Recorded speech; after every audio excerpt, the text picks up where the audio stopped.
right, ladies and gentlemen, it is that time. We are back full force. Another great Thursday for you guys in the locker room. So I am your host, Coach Terrence Wood, excited for tonight's show because I know what the guest we have on tonight had to share with you. An amazing guest that we got lined up. But first and foremost, I'm going to introduce my brother on the other side of the defense, the one that holds me down at cornerback all the time, and that's my brother from another mother, none other than Q, the guru. What's going on, Playmaker? What's going on, Coach? How you feeling this evening, man? Hey, man. It's going down, man. We got some hot topics again, man. It don't stop. Yes. It don't stop. This gonna be a good show, man. It's right off the bat, too, y'all. First, right out the gate. Good point. Good point. So, hey, the industry always gives us something to talk about, you guys. And if you are joining us for the very first time, you are in the place to be. This is the show for the players, the parents, the coaches out there that are looking to gain more information about this football entertainment industry. Every single Thursday, you guys, we're bringing some of the best in the football industry to give it to you real, to give you the truth. Not somebody that's thinking they know. This is somebody that knows and has lived it. And tonight we got an amazing guest for you. So let me not take any more time and introduce the man of the hour. That is none other than former college. He's in the Hall of Fame at his college, D1 school, so you can never discount that. And then also an amazing pro quarterback in the Arena Football League in Canada. That is none other than Mr. Raymond Philyaw. How's it going, big time, Ray? What's up, brother? Thank you guys for having me on the show, man. I really do appreciate it. Long time waiting. Man. We've been trying to get Ray on for a while. It's a busy man. So, hey, you guys are in for a treat. So let's get into it, man. I mean, obviously, you got a ton of experience. You've been a leader amongst men. So we're going to get into that a little bit. But first topic, and for those that are joining us for the first time, we cover our guest story and their journey, but we get into the trending topics. So let's get right into it. I know we got some of our people always joining us. The great Jimmy Rucker says, let's get it, as he's always with us. And then my mother-in-law don't play about her football. She out in Colorado. She's happy they got a coach now, and she says, I'm here ready for another Prime show. Time. Man. Yes, indeed. So let's get into it, man. And we got the perfect guest for this topic. You guys, we are talking about, should black quarterbacks think about changing their position? You know, this is something that has been a long-standing topic. We got a great guest tonight to talk about it because he's lived it and was a phenomenal quarterback himself. And I want to obviously start with you, Ray. You know, when we look at the history of black quarterbacks playing professionally, we got a bunch of guys that maybe had the talent. Right here, we got Antoine Randall, great Indiana, played a little bit for the Steelers. We got the great Colorado Buff, Cordell Stewart, even Hines Ward, you know, a Hall of Fame wide receiver. A lot don't know that he had people forget talent. You think of an Anquan Bolden, you know. So I want to talk to you, Ray, and we'll start with you. Did you ever get propositioned with the opportunity to change your position, and why did you say through thick or thin, I'm staying at quarterback? I did. I think when you sent over the questions and I saw the first topic about the black quarterback switching positions, I just go back to high school, my senior year, when I had opportunities to play at some of the top Power 5 colleges like LSU, Nebraska, Colorado. But in return, they wanted me to be an athlete, and offered me a partial scholarship at the time. But ULM. All of the HBCUs, all of the smaller universities in Louisiana offered me a full ride at the quarterback position. And to me, LSU was the dream school to go to when you grow up in Louisiana to be a Tiger. But I wanted to play quarterback. I didn't want to play DB. I didn't play DB in high school. And, sometimes I think about, what if I would have switched over, what would my career have been compared to what it was? And because I stayed firm to me wanting to be a quarterback, ULM, University of Louisiana-Monroe, walked into my living room and told me they were offering me a scholarship at the quarterback position. and that pretty much sold me on that one. So now would they follow through once I got on campus? They did, and I had to compete and I had to earn a spot. I had to compete against some guys that was 6'5", 6'6", 6'4" from that transfer from major universities. And all I ever asked for was just an opportunity to compete. And I was given that opportunity, and I ended up having a successful career, become a Hall of Fame at ULM. When I came out of college, I was ranked 4th in the nation in total offense. And I was 5'11", and that was coming out in 97. And that was a time where the prototype quarterback was 6'4" or 5'5", yeah. Right. And, and I look at it back then, and Doug Flutie was ripping up the CFL.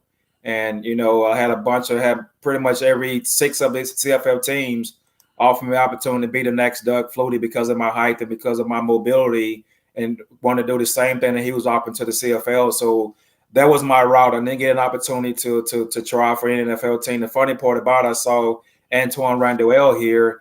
We had the same agent when I played in Indianapolis, and he had a workout for St. Louis Rams. And I went up there with him, and they wanted him to play receiver and run routes, and I threw to him. And he played quarterback in college. And Ward played against him at Georgia. He's a quarterback. Well, a lot of people don't know, but I think on that level, when you get to that level, I don't think you can be. I mean, you can try to wear it out, but at some point, the dream is to play in the NFL, right? And I think at that time, their only opportunity to play was to switch positions. But on the collegiate levels, they was given an opportunity. I just say sometimes, especially in my era as being an African-American and Black quarterback, we was kind of ahead of our time, right? People tell me all the time now, I probably would have been the Russell Wilson of the league, right? So smaller guy or Drew Brees, right? So I don't, Drew Brees is the same height. He's under 6 feet tall, but he's given every opportunity. He had a great job at Purdue University as well, though. But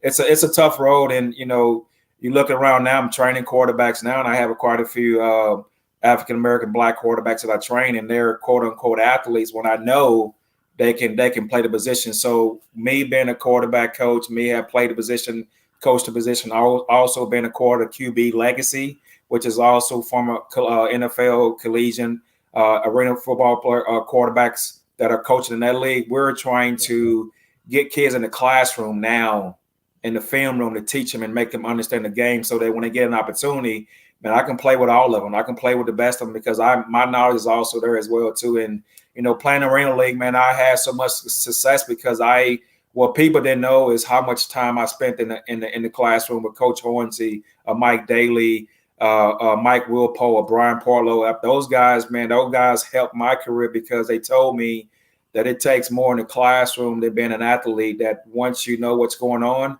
the game slows down, and that's what happened over my career in the arena league. So I had the opportunity to be successful by the time I spent in the classroom.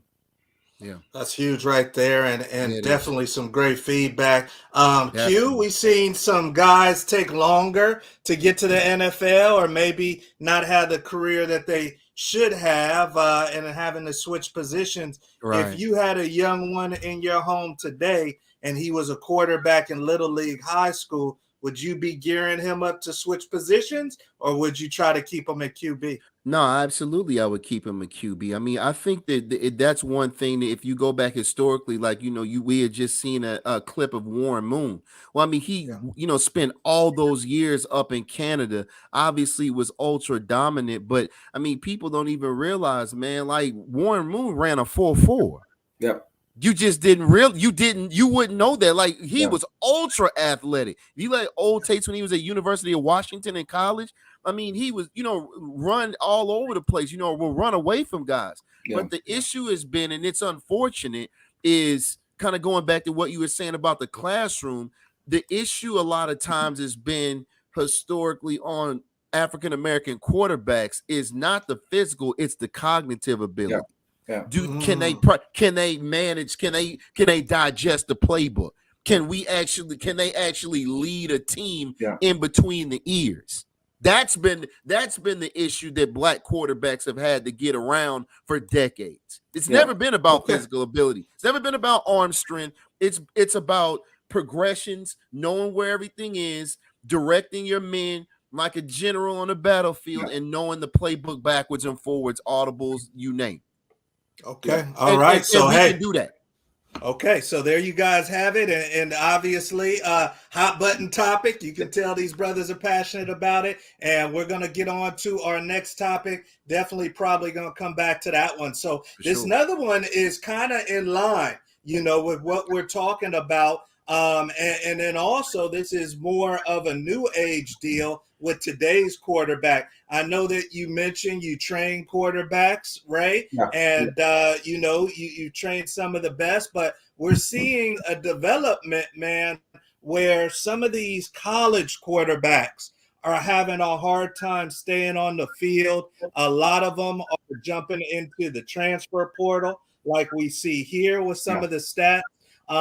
And I just wanted to get you guys' opinion. We'll start with you, Ray, but talk to me about the development of the Division I athlete. All of these kids want to go D1, but as you see here, these coaches are getting paid.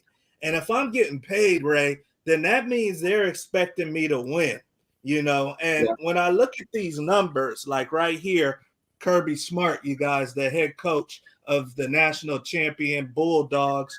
Look at these incentives. He's getting $50,000 for SEC Coach of the Year. He's getting $500,000 for the SEC championship game.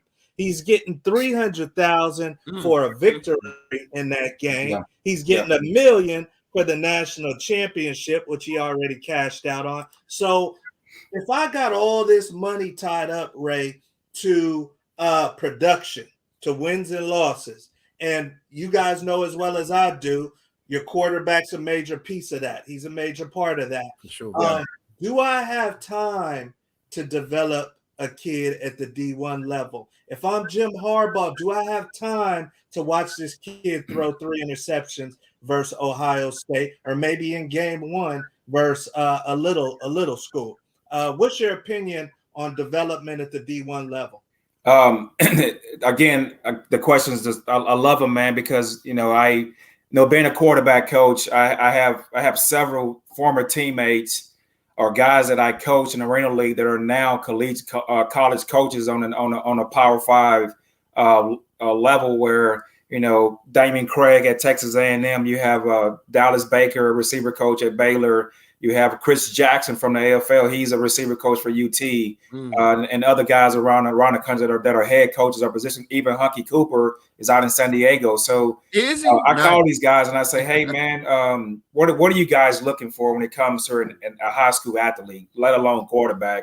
And everybody tells me is that the kid has to be developed. If he's a quarterback, he has to be developed mechanically, because I don't have time on a collegiate level to work with his mechanic. I gotta get him in the weight room. I gotta give him a playbook, right? So, trainers, coaches on the house that are working with these kids, man, it's our due diligence to make sure these kids are fully developed. Because when you do look at one of the programs, the Elite 11, where pretty much the kids that are in that program and that compete in that camp, those are pretty much some of the Power 5 quarterbacks that are dished out around the country. And compared to those guys, compared to guys probably be on the same on a little bit lower, it's the mechanics, right? These guys are looking smooth. Like, coaches are looking for keywords. Man, this guy is smooth. Man, this guy is nice. They looking for something like that. This guy is special, because they know if they have that, then the football IQ is going to come along with it, though, right? I can't think of the guy name right now, but he's a quarterback from like South or North Dakota.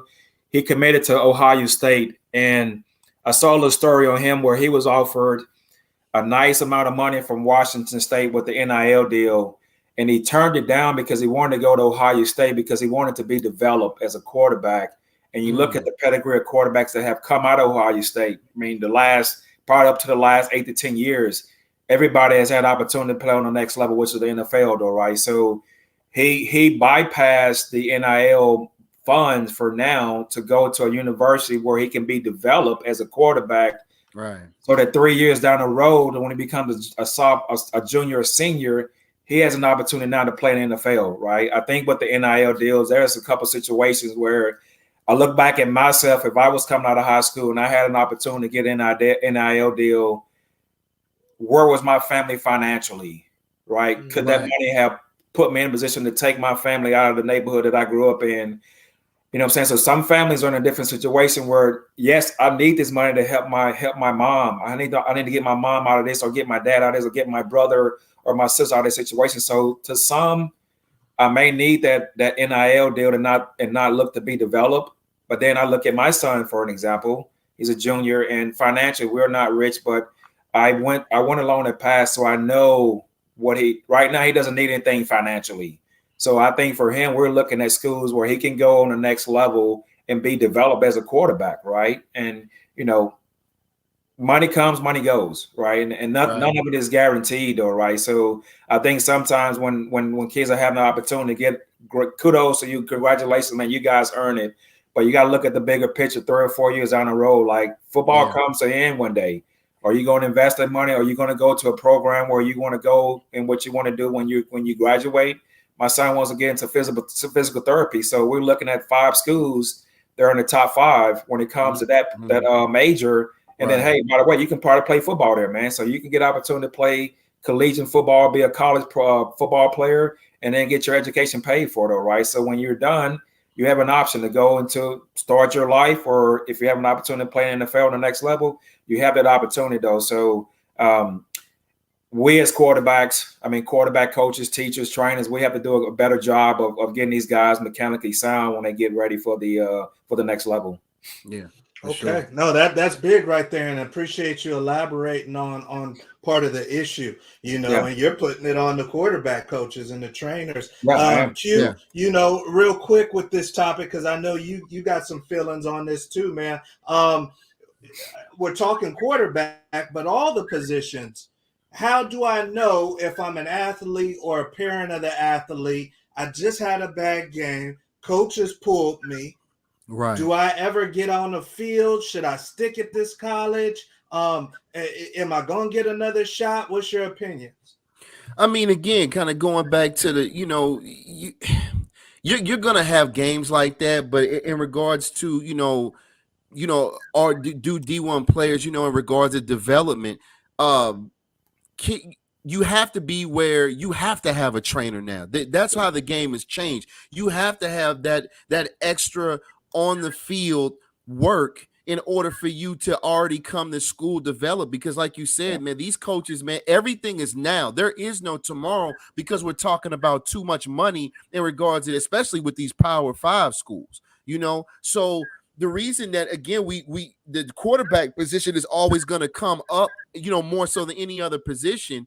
It's the case with all positions, but the quarterback position, because I can guarantee you're going to see a lot more quarterbacks in that portal, because that's the most crucial position.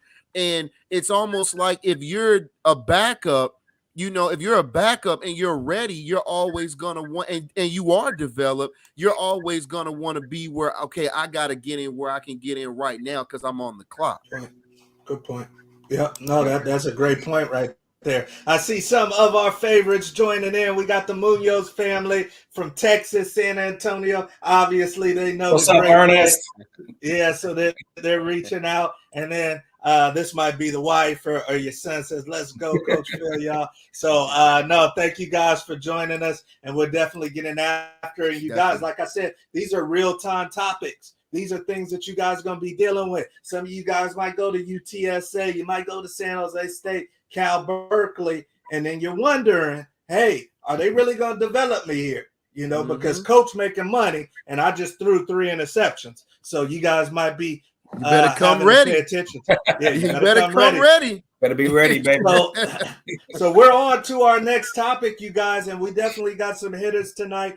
We got some things that we need to discuss. These are hot button things. And this one caught my attention, you guys. This is South Carolina defensive end Montague Rames, the second, arrested on weapons charges and suspended by the team at South Carolina. And he was actually one of 3, you guys. So there were 3 guys suspended, but Montague was the main one that everybody was writing about. He was the one that had the gun. It seemed like obstruction of justice, was also mentioned. The thing that really caught my attention about this, you guys. And once again, this isn't just singled out to South Carolina. Right here, we got an article of University of Michigan. You know, we're talking about world-renowned universities, and this young man has a felony charge now because he's got a gun on campus at Michigan. The one that caught my attention about this in particular was the fact that this guy is a freshman, Montague Rames, and a matter of fact, you guys, he graduated high school early or left high school early to be a freshman there in the spring. So, you know, he just got there. Literally. He just got there, you know. So talk to me, Q. Guns for college football players. Do the two go hand in hand? Is there a reason if I'm sending my son off to University of Cincinnati, do I need to get him some gun practice? Is there a reason he needs a gun? Talk to me about your opinion on this. I mean, no, I mean, absolutely not. You shouldn't be where you need a gun. I mean, that's the whole purpose for, you know, going off to school and being in a better environment. We get, you know, all of us, you know, from, you know, a lot of times from rough areas and people around us, you know, have guns and what have you, but you're supposed to be in an environment where that's not needed anymore. You're going to better yourself as a grown man. You know, we talk about this all the time, you know, especially in regards to these marquee players that have these huge NIL deals. Get some security. Yeah. Get a bodyguard. If you feel like that it's like that where you need protection like that, take some of that NIL money and go get a security team or something. But guns will never have any place you know, on campus, man, or definitely as a student athlete, which you carrying around, because as you can see, it's going to cost you. In some cases, it costs you everything. This kid's a freshman. He may not get another shot, or he may have to go D2, D3, or NAIA. As far as D1, it might be over. Yeah. Talk to me a little bit about this, Ray, because you mentioned you got a young son. He's going to be signing to go somewhere. Is this a one-off thing? Is this a typical thing? Is your son going to be around teammates with guns? What's your thoughts on this? You know, we have that conversation with him at home. Again, this question also hits home because when I grew up, I came from Shreveport, Louisiana, where it was gangs back then, and you know, I was in the neighborhood and I was around it, right? My buddies, my cousins, my brothers was all a part of it, right? So, was I ever in the car with guns? Probably was, but when I went to college, you know, I never felt that I needed one, right? I felt like my mom and dad showed me the love in the house, and you know, a child of God. So I just kind of put everything in God's hand, and I went off to college, and I got to college, and there was plenty of guys that had guns on campus, right? And the thing with this guy here in South Carolina is, you know, how many other athletes or students on any campus that have guns on their car just haven't been caught yet, though, right? So It happens, man. I just think that nowadays, you know, when it comes to social media, it comes to the music they listen to, what's shown on TV, it's kind of like it's cool to have a gun now, right? And you know, sometimes these kids think they're cool, and look what happens when you think you're cool. What happens to you when you post something that you think is cool and funny to your friends, but it gets out to the wrong people. And then now you got to deal with the consequences. So, like, again, who knows if this kid can shake back from this, right? It might be a situation where he now hasn't played a Division II, Division III, and if you're on campus in the spring and you're graduating early from high school, then they're expecting you to play. Right, that's a 4-star kid, 4 or 5-star kid. For some reason, they're bringing you in to play, man, and it's kind of like, dude, I gotta leave all that stuff behind. I gotta just trust the process because these people are really poured it all into me for me to graduate early. There are seniors on this team that I got an opportunity to compete with for a starting job. So sometimes, man, you gotta leave them baggage behind because you're getting a new opportunity, a new life to start over, right? And you know, we all know, man, the 4 years of college is the 4 years that, you know, I remember Dr. Raleigh from Cornerstone, he used to talk about the 4 and 40, right? The 4 years after you graduate from high school is going to determine the next 40 years of your life. And the 4 years of college, you meet new friends, lifelong friends. Sometimes you meet your spouse, you know, you know, you get into coaching, you know, you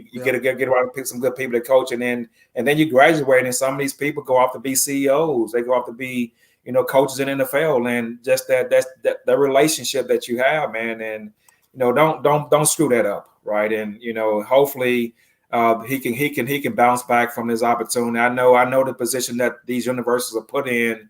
You tie my hands, right? You have a gun. I mean, we all know you can't have gun and drugs within a school zone, right? He has especially nowadays. Right, absolutely.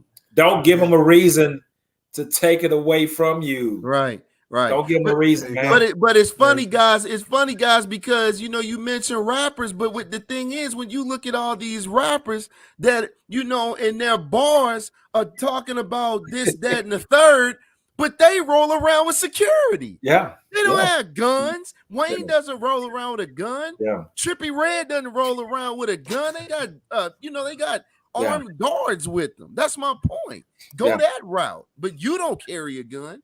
Right. And you feel like you need to be protected. At the University of Michigan. Yeah. So no, you guys, hey, take heed to what these gentlemen are saying. These are guys that have been on multi-million-dollar campuses. Myself at the University of Colorado, Louisiana-Monroe, Kansas, and Lawrence, Kansas. You don't need a gun. You don't need a gun in Lawrence, Kansas, or Boulder, Colorado. So you guys keep that in mind. And a lot of times you hit the nail on the head, because I know some guys that had guns too. It's trying to be cool. To be cool, and that will have you on your daddy's couch. So you guys keep that in mind. We are on to the next topic, you guys. And this one is a cool one, that obviously the NFL football, I've even seen this at the college level, you guys, is getting more diverse. They're starting to let the young ladies come into the industry and be practitioners. This is young Autumn Lockwood. She is a conditioning coach, I believe, for the Eagles. First woman in the Super Bowl. As a coach in the Super Bowl, we see Las Vegas Raiders have hired first Black female team president. That's on the front office side of things. So I wanted to run this to you guys because obviously this is good. This is good news. Diversification is great. But I wanted to see, and this is the locker room, so you guys can be honest. Ray, we'll start with you. Is there a cap? Is there a cap on how far you believe a woman will be able to go? Do you have feelings as a former player if you see women now scouting and determining if guys get pro shots? If you see them holding the stopwatch at the combine, if you see them coaching, maybe a woman is your quarterback coach one day. Right. Does it go that far? Do you have an issue with that? I think, being here in San Antonio, they have Becky Ham with the Spurs, and Coach Pop is giving her every opportunity to prove to the country that she can get it done. She went to the WNBA and won I think at the WNBA final national championship. So kudos, man. We've come a long way just in my lifespan, where back in the days this was never ever an opportunity, and here we are in 2023, and now you're beginning to see women holding higher titles, and that's great. That's awesome, man. To me, it's just like, give everybody a fair opportunity, right? If they know their stuff, give them an opportunity, though, right? Because there are some that never played the game that are great coaches. There are some that play the game that are not so good coaches, right? So who knows, man? I mean, this, Lockwood has put her time in. It's like, and I always look back at, just started coming up with black quarterbacks and just black coaches in general too, though, right? You got Leftwich, you got the enemy in Kansas City. Those guys deserve an opportunity, though, right? But they're not given an opportunity. Who knows why? I don't know, but with the progress we're going with the women in coach and the women in sports is awesome, man. Because now it shows that I don't have a daughter, I have a son. But if I'm raising a daughter, I'm telling her, if you can be whoever you want to. What do you want to do? You want to get into sports? I promise you can do it. Just put your all into it, and I can guarantee women of all colors or knowing what type of doors they have to bust down to get through because of just being a female, just being a woman in general. So kudos to the ladies, the officials, the assistant coaches, the strength and conditioning coaches, whatever it is, the front office staff. Kudos to those ladies, man, because it's just making the world a better place, right? And I'm all about that, making the world a better place. Now, being a quarterback coach, we're going to be going back and forth in that quarterback room about film studying. So, but I never had the opportunity. We've had female trainers, we have female staff when I played in the Arena League. So I know how important it is to have a female around as well too, that has a higher credential or higher title around them.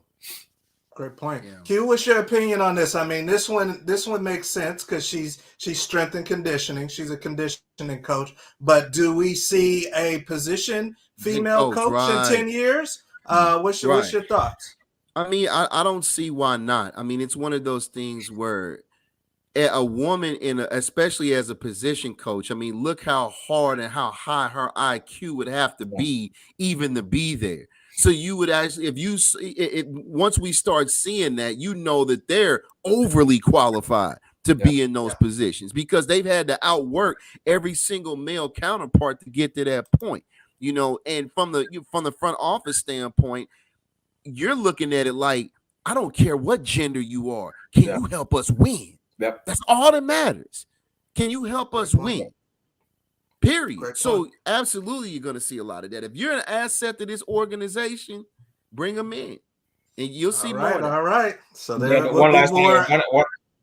Also, one thing is that a lot of these females now, their dads had some part of the sport in the profession. So they're growing up in a locker, not a locker room, but they're growing up around that environment. So they're going to absorb it easily, though, right? But it's not, will they be given an opportunity to have a chance to show what they know, though? Right. Great point. Great point. Yeah, and like to your point, Q, they're going to be overqualified if they're getting that type of shot, so we know how the game works. We're on to our next topic, and if you're joining us live, thank you for joining us.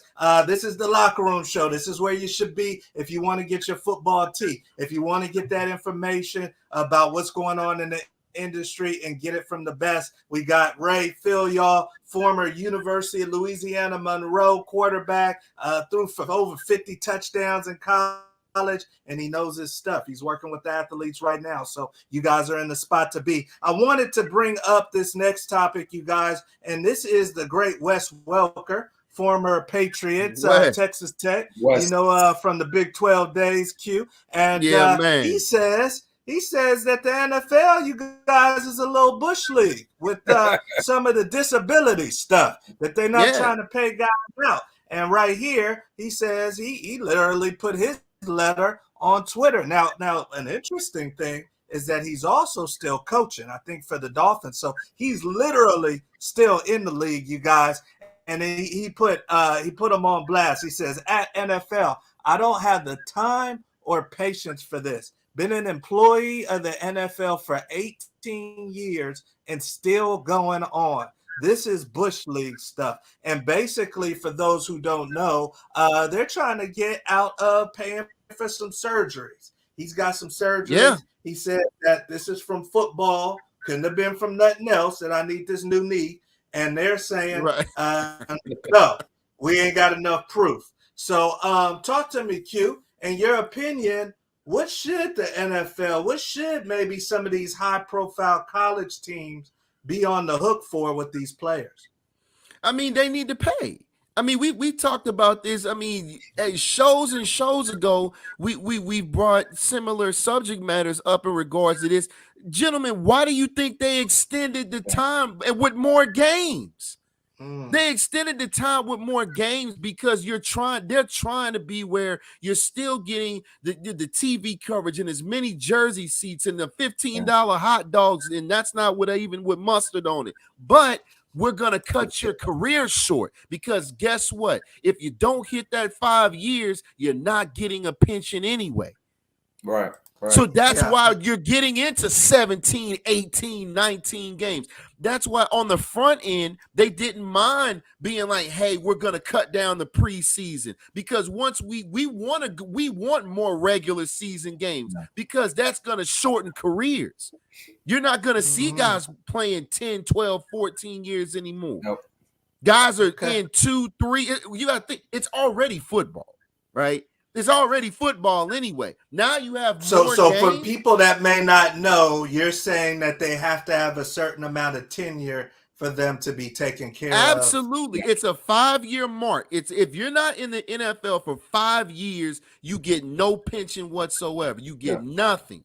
And you were talking about the vast majority of guys, whether you're a marquee player all the way to a practice squad guy, but you're not getting that pension because it's football, and 9 times out of 10 your body this doesn't it can't take that, and they know that. So what do? You extend the season, and they frame it up like it's for the fans, but it's really to save their pockets, because guess what? We don't want to pay Wes Welker for the rest of his life.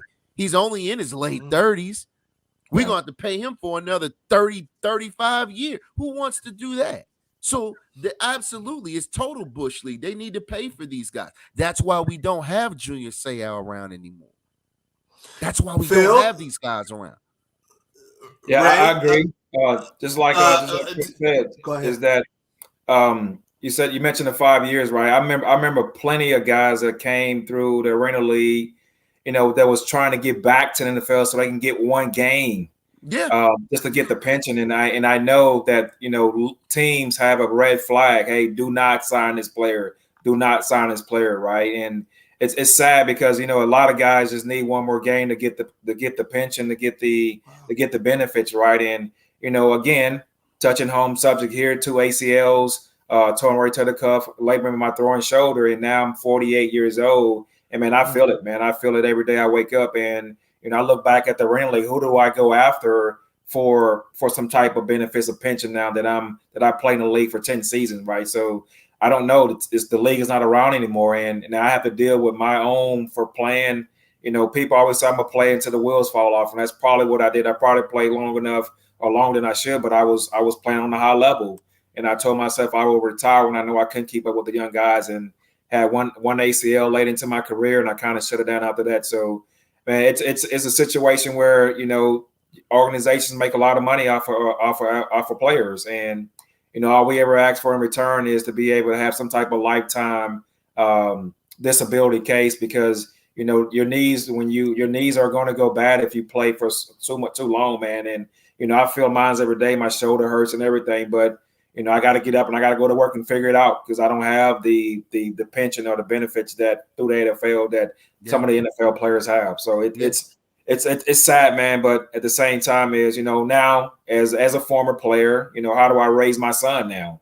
Like, hey, man, you can hear my bones every day. You can see me. Don't get your education and give yourself an opportunity. If you want to play, you can. If you want to retire early, you can, because you have something to fall back on. So, but yeah, it's sad that a guy like Wes Walker and other players have to pretty much fight for one of the most powerful organizations in the world when it comes to NFL to have to apply for benefits or disabilities insurance.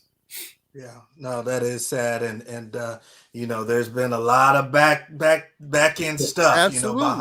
behind the doors Absolutely. that the NFL's been doing as far as trying to wiggle out of paying some of these guys. So hopefully, Wes gets some of the money for his surgeries. He's still in the NFL. Right. So we'll see how that plays out. We are on to the lightning round, you guys, and the lightning round is where it goes down. So many people call us up, they text us, they DM us about the lightning round, and there is the lightning.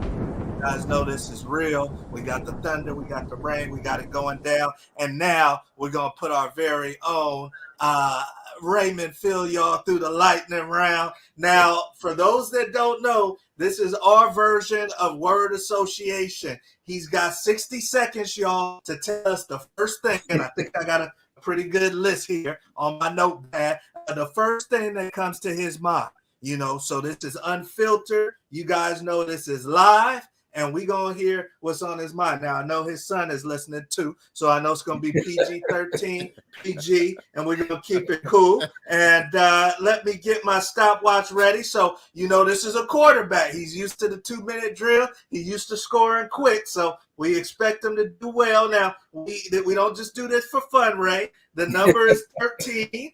And if you're out in San Antonio, you got a San Antonio dinner and a hotel stay on us if you can get 13. Let's go. Let's go. All right. So now wifey's tuned in. She ready, saying you better get to 13. Boy. Now, you get one extra. So we got a tech delay. So even 12 keeps you in the mix because you get one extra for any tech delay. So let me get my stopwatch, my trusty stopwatch ready.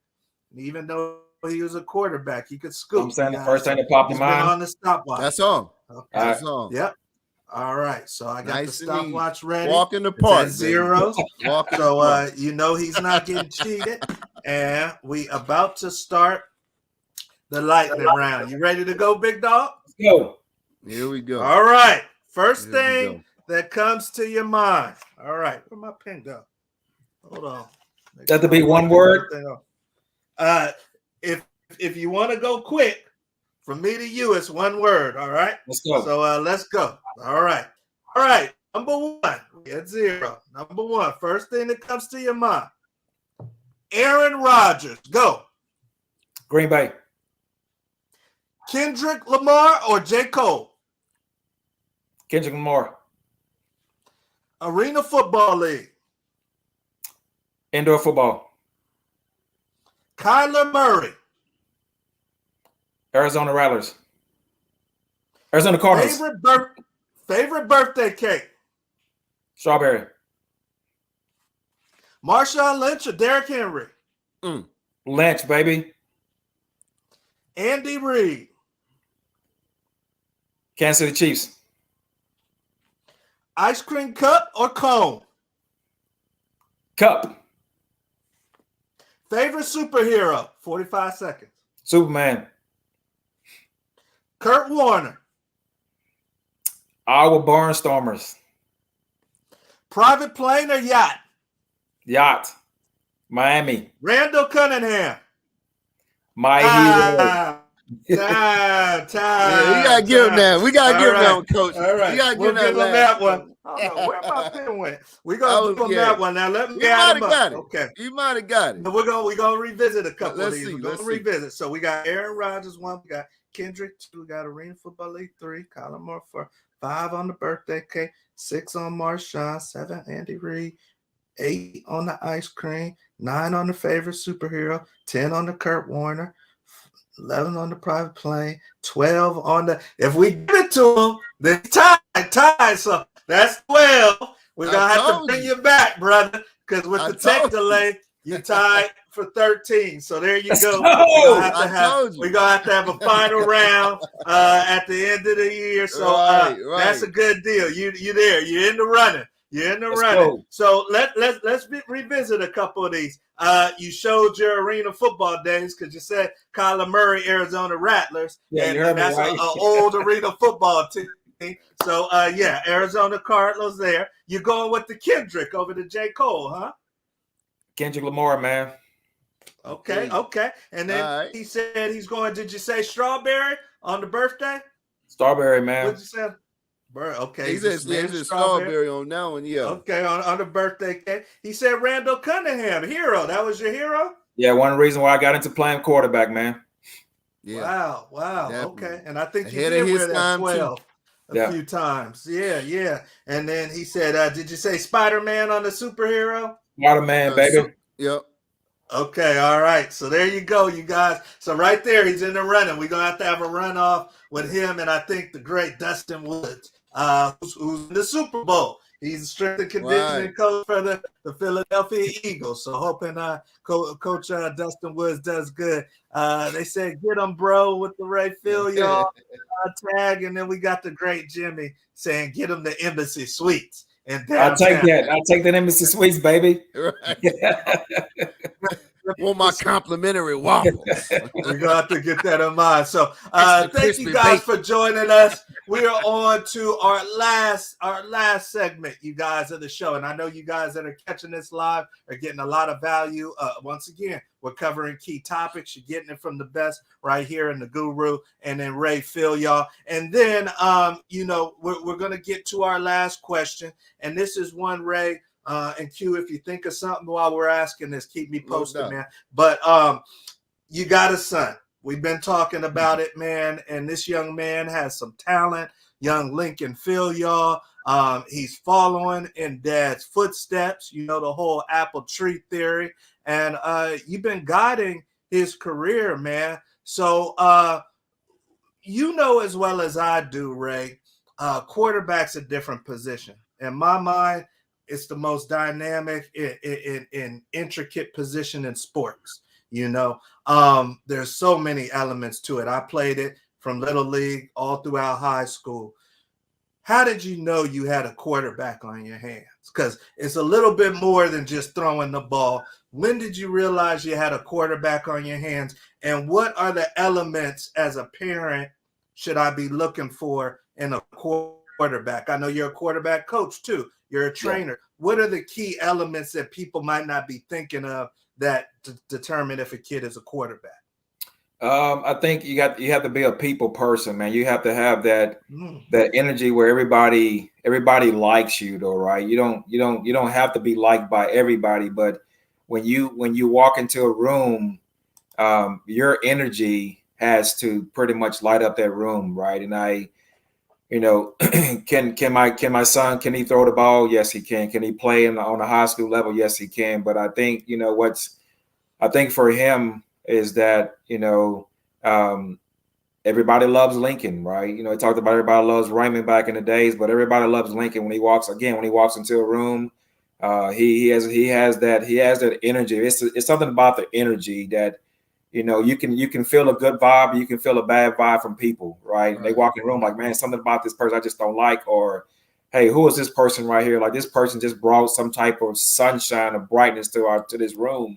And I tell them all the time, man, you got a gift. We all have a gift from God that we have to use it, right? Or we lose it, right? And quarterbacks have a gift, right? They have an opportunity, and they actually lead without leading. It's how you carry yourself on. People are always watching you. I was telling them about social media where you have so many people that click and like your picture, your video, but you have another 10,000 that actually viewed it. So they're watching you, but they may not like what you're doing. So if you take care of yourself, man, and do what I always learn, like it's more about what you do off the field than what you do on the field, right? Because it's how you carry yourself off the field is what people are going to generate, because they already know you can play sports. It's like, are you a different guy are you a nice guy, or you are they call it a AH off the field, right? And you have to be able to be a people's person, because a quarterback position, you're going to probably be in front of the TV, you're going to probably be on the radio, you're going to probably be the face of the team, and it's how you carry yourself. And I saw that within my son Lincoln, and I'm very proud of him. How old did you see that? When did you see that?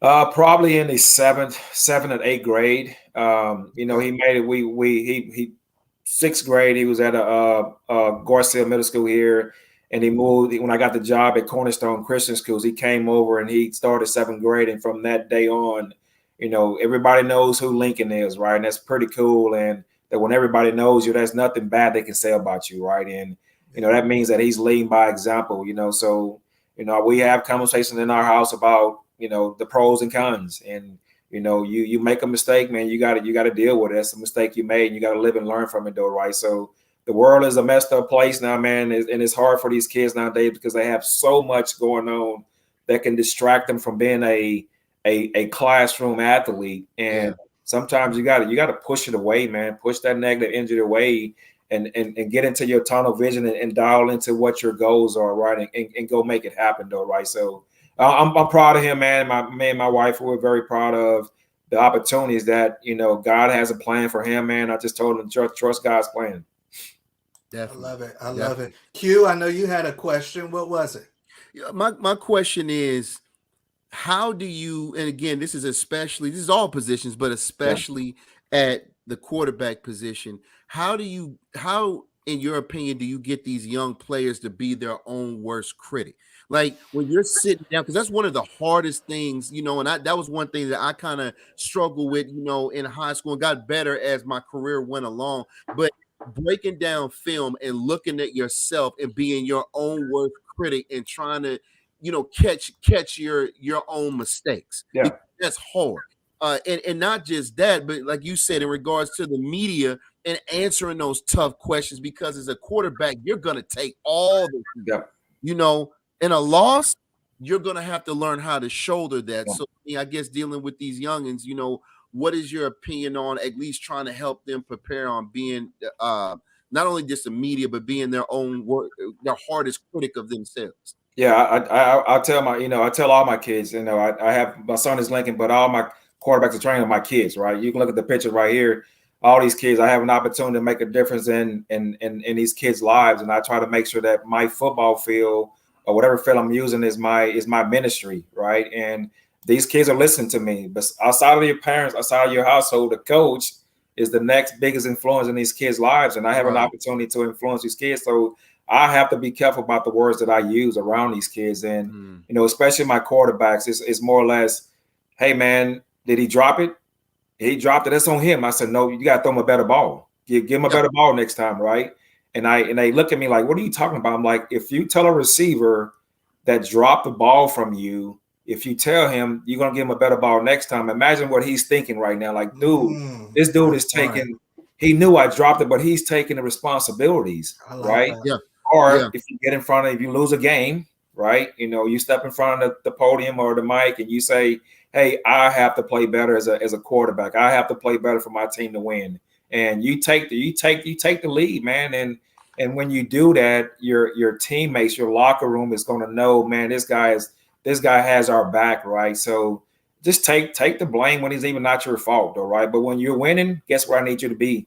I need you to be behind everybody so everybody else can reap the benefits, because absolutely your responsibility as a quarterback, as a leader of the team, is to take the heat off of my teammates. But then when it's time to celebrate, make sure your buddies are having fun, though, right? So be the last one to eat is what they say, right? Make sure that everybody's eating before you. That once everybody eat, now you can sit down and rest, though, right? That's what I try to teach my quarterbacks, that, man, it ain't about you when you winning, man. Give your offensive lineman, give your running back, give your receivers, your defensive back, your linebackers, give them the glory. But when you lose, you need to be in front of that line.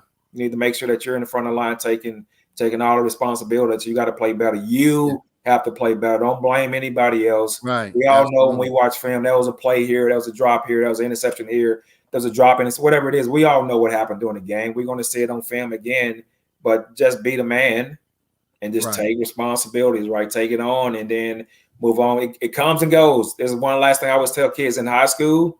When you lose a game in high school, you cry. You cry on the bus all the way home. When you get to college, you cry in the locker room, then you go out and hang out with your buddies, right? In the NFL or the professional level, when that horn goes off, it's like, hey man, where you want to go eat at?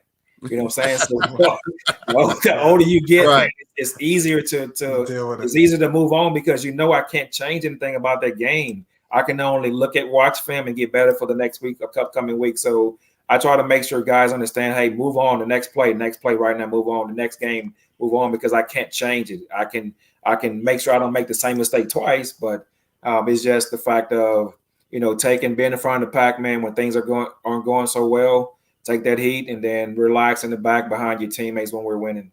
For sure. I love that mentality. And the thing is, parents and players that are listening, that teaching these kids now to take accountability, that transfers forever. And that's something that a lot of people aren't able to do as an adult, is take accountability.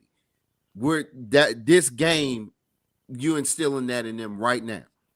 No, that's a great point. I love that insight right there. Right there, you guys got a sneak peek into a quarterback's mind, a college Hall of Fame quarterback and a pro over 10 years quarterback. You got some insight. I know we got some young quarterbacks watching because they're in our program. You got some insight into how you need to be thinking as a quarterback. That was big time. Yeah. I appreciate that, Ray. Yes. I don't know if this is a setup question, but we got a question from the audience, and it's coming from your account. So hold on, let me get it right here. It says, man, the show, yep, indeed. But I had another one. Oh, here it goes. Who can throw further, you or your son? That might be a setup. It could So be. after 47 years old, after a torn rotator cuff, after a torn label in my throwing shoulder, I threw 69. He threw 71. Nice. Oh, wow. Here's the thing, though, Lincoln. See, here's the thing. This is how you know you still got to grow a little bit, my man. The key is who's more accurate. Yes. And he knows where he needs to be accurate. See, that's where you right. See, that's where your dad's gonna get you better. Who's got the quicker progressions and who's more accurate? That's you text that kid back and you tell him how many plays in the game you got to throw the ball 71 yards. Right. Exactly. Because here's the thing. As a defensive back, I'll tell you a secret real quick. I know we got to get out of it. As a defensive back, we always love quarterbacks with a big arm because guys with a gang of arm strength, they always are going to force the ball because they always are going to think, even though it doesn't look right, I think I can get it there. And that's what we get them, T. Don't throw the ball late downfield. That's what we get it, right. There you go. Well, he's in the house with a dad quarterback, so I'm sure you were in his ear on the way back to the house after the game. But, man, this was fabulous. Been waiting to get you on, brother, as you know. I know you're busy, and we really appreciate your time tonight. So thank you, Ray. Thank you guys for having me, man. I really do appreciate it. No doubt. All right. So there you guys have it. That is the great Raymond Philyaw. This is somebody that we seen firsthand. We played arena ball, Q. Oh, yeah, he was doing his thing when we came up, man. Oh, yeah. Nice, man. Nice with it, man. But a gang of sauce, y'all. Definitely make sure, hit that button. We got to get people, to really be tuning in, man. That's great information, man. Especially, again, you young quarterbacks out there. Like, you have your entire team on your shoulders, and you're going to have to learn how to manage that. That's huge. That's huge, man. So he gave a lot of good stuff tonight, for sure. Yeah, no, and I've lived it, not to the level of him, but it's a different position, y'all. It ain't about you if you're the quarterback. It ain't about you if you're doing it right. There's going to be a quarterback this weekend that hoist up that Super Bowl trophy. Mm-hmm. Whoever that is, they know it's not about them. At all. And who's your pick? Did you say Chiefs? Who you got? Man, I'm going with Kansas City, man. Come on now. I got to go with the Chefs. Right. This is the St. Louis man. Played at Kansas. Man, he's got to go with the Chefs, man. No doubt, man. You should be too. Coach B-Enemy's leading the charge, man. I got B-Enemy in. I got one of my own pups. That's true. On the other side. So we doing good. We gonna win either way. So Coach Dustin Woods, if you see this, love you. Hopefully all is well. Go win a Super Bowl. Coach B-Enemy, love you. Go win a Super Bowl. So hey, that's it. We're putting the cap on tonight's show. Another one down. I see wife in there. She says great show. So that means I'm not sleeping on the couch. And we get to go. And then we see, he said, yeah, I am. And then we seen the great Lincoln Philyaw. We're watching you, superstar. He said he's laughing at us. Yeah. He's laughing at us. We the old heads, and he the one with the 71-yard cannon. But we're praying for you, man, and make it happen. So, hey, you guys have a great weekend. Get your wings, get your chips, your salsa, and enjoy the Super Bowl. Q, anything before we sign out with the people? Hey, I don't, man. Just don't OD on hot wings because I know I'm going to have mine. You guys enjoy the game, and you players, I keep saying it, it's the off season, man. Get ready, enjoy the game, but make sure you're getting prepared for next season as well because there's always somebody out there that's ready to take your spot away from you. So prepare yourself. All right, there you guys go. We'll see you at the top. Have a good one.